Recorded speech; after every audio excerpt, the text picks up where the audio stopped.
My wife and I have been married for 6 years, and she is 28, and I am 29. We delayed having kids because she wanted to focus on a career as a nurse. After graduating college, she went and got her nursing degree. She landed a spot at the hospital working 12-hour shifts about 3 to 4 days a week.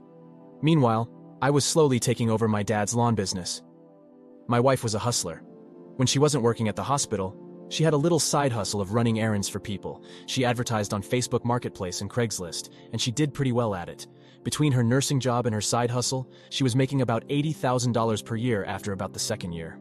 But soon after, she had a burning desire to get out of nursing to run her errand business full-time. It was really taking off. Well, one week she had some vacation time from the hospital, and she made the decision to do her side hustle for a week straight. That turned out to be a crazy experiment. She made more money that week than she made last month working at the hospital. So as time goes by, everything is going well. Bills are being paid with no issues. We get along. We travel a little bit more. About our third year being married, I started to notice a slight shift in her behavior towards me. She started to talk down to me a little. I didn't understand it, but I came to realize that maybe she was just stressed from her job at the hospital and her business. I didn't put too much thought into it, but one day, she had an outburst. Don't know what set her off, but I cussed her ass out and told her to stop talking to me like that. We were at odds with each other for a few days after. I really couldn't understand her behavior. I wasn't the type of man to stay mad at my wife if we got into an argument or some type of disagreement, but my wife was the opposite. Her communication skills with me, her husband was in the toilet, but everyone else was amazing. And this was the start of our dead bedroom. For the first 3 years, our sex life was on point. I initiated, she was ready, and vice versa. But now, I can't even get her to give me a kiss goodnight. Something we have always done. Well, one night, I made plans to take her out to dinner. I sent a text about 3 hours before she was supposed to end her shift at the hospital, but she didn't respond. I called, and it went to voicemail. About 3 hours later, she responded, and her response was, "I am still working." That was it. "No, I will text you later, or I will call you later." Nothing. At this point, I was at my wit's end. I didn't know where to turn, so I called a good friend of mine and told him what was happening. He said it sounded like she may be stressed a little or maybe even distracted.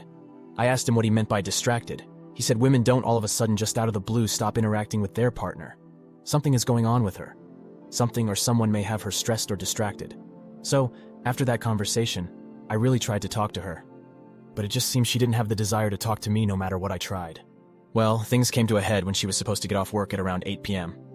I reached out to her via text and I called her, but she didn't respond. At about 2:47 in the morning, she comes strolling in, drunk off her ass. I let her have it. Then I went back to bed. She slept in the other room, reeking of alcohol. The next morning, she comes strolling into our bedroom, apologizing, starts messing with me, and I give in, and we were intimate. I thought to myself, it was about time, but I still had this weird feeling in my gut that something was going on with her. Strangely enough, this behavior of hers continued for about a month. Then it shifted again, and I was done. After that, I started paying closer attention to her, and the most surprising thing is that her phone usage didn't increase more than it already had. I mean, she was talking to people from Facebook and Craigslist mostly, but I didn't see her on her phone late into the night. Whenever she put her phone on the nightstand, she usually didn't pick it back up until the next day. Fast forward a few days, and she pulled the coming in late crap again. She was drunk, but I kept my cool this time. And then she tried to initiate sex. I turned her away. I went to work the next day and did some research on how I can track her movements. So I came up with the idea of using a GPS tracker so I can see what she is up to when she leaves work. Well, a few weeks after installing the GPS tracker, I found out what she was doing. She would leave work and then travel to a commercial building. It looked as if they had many offices, and my wife had office space in this building. I thought, what the hell does she need office space for? Why is she keeping this from me? Anyway, she was cheating on me. That's why she was keeping it from me. Let me tell you how. In the back of the building, there was a door and one window to each one of the offices. I saw a man go in her office from the back 4 different times. One time he came out of the office and they kissed. On that particular night, I was dressed in black, wearing a hoodie. I got close enough to see there was a camera and a computer and I had a hard time seeing. Lo and behold, I squinted hard enough and could see she was doing OnlyFans. I was shocked. Never would have guessed she would do OnlyFans. She was putting her clothes back on, and when she moved away to the side, I took photos of her computer screen, but I wasn't going to say anything to her. Over the next few nights, I stick out the office again. This time, I made sure to get pictures and video of this guy walking into the back of her office and kissing her upon leaving. Well, I went to work one day after sticking out her secret office. I showed my dad what I uncovered and told him I was filing for divorce, and I asked him not to say anything to anyone. My dad gave me 100% support and told me to do what was best for me, and I told him right then and there that divorce was the only option for me.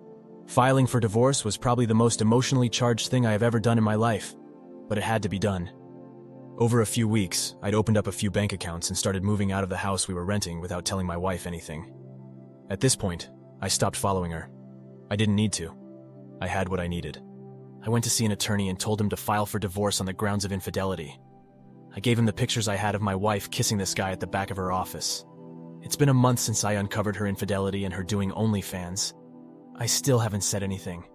I kept on acting like a husband who still loved his wife, but I never slipped up and had sex with her.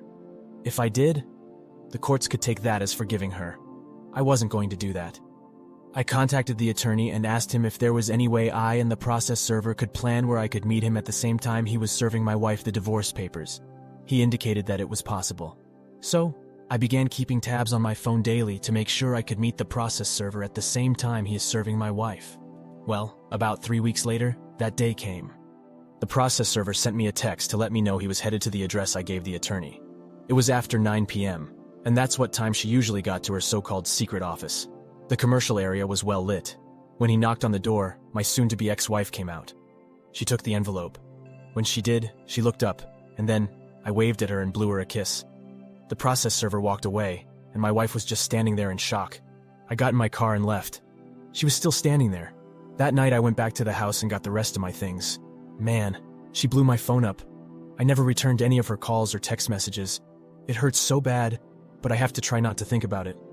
My dad and my friends are on my support, and yes, I told them everything, and they were in shock as well.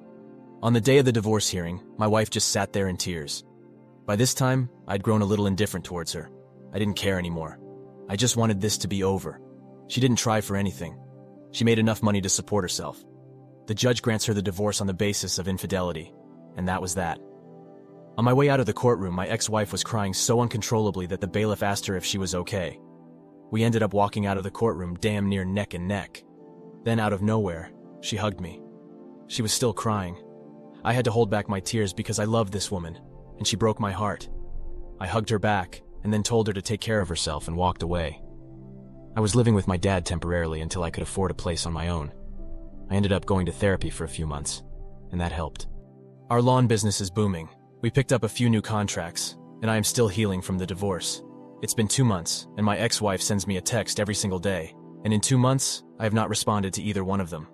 I would imagine I would need to change my number at some point. My ex-wife came by my dad's shop one day and dropped off a card. I wasn't there, but she asked my dad if he wouldn't mind giving it to me. I haven't opened it. It's still lying on my desk.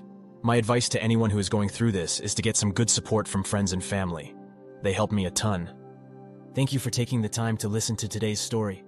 Please like and subscribe to get notified when a new video is released. Take care.